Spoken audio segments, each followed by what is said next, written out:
Ako po ang inyong bone setter na si Mike. Ano nga po ulit ang ipapatherapy today? Ito yung likod yung upper and lower back. Ayun po. Kagano katagal na po ito na? So, 2 years na. Napabalik-balik. Ano po? Then, yung shoulder. So, siguro sa pagkakatulog nakasali. Sige. Okay. Yan, medyo, Saan po? Kung nare-rate po ng 1 to 10 yung pain, yung mga po. Masakit? Ayan, medyo na. Saan po? Dito? Oo. Buto. Gano'ng sakit?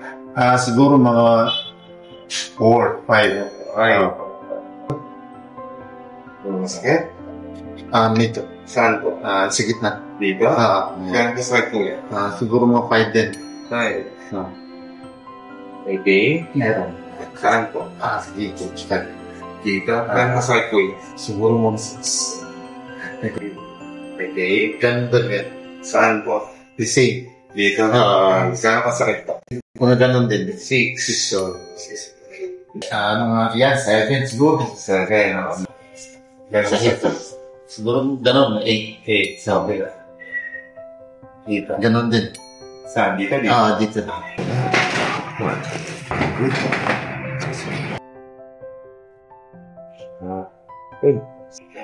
Number 2 na masakit kanina? Wala na. Tingnan na.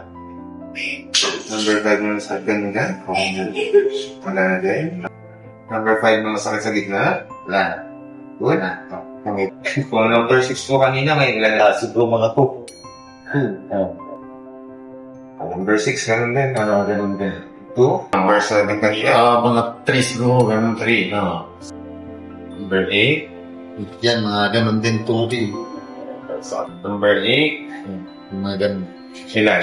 2, ganun. 2. Saan naman po ang pakiramdam after na therapy mo? Yan, medyo gumaan. Lalo na dito sa shoulder mo. Wala. Ito nga pala nakit ng likod. Kamusta naman? Medyo kunti na lang. Kunti na lang. Yan sinasabi mo kung maghihiro na ako sa So, after kasi ng therapy,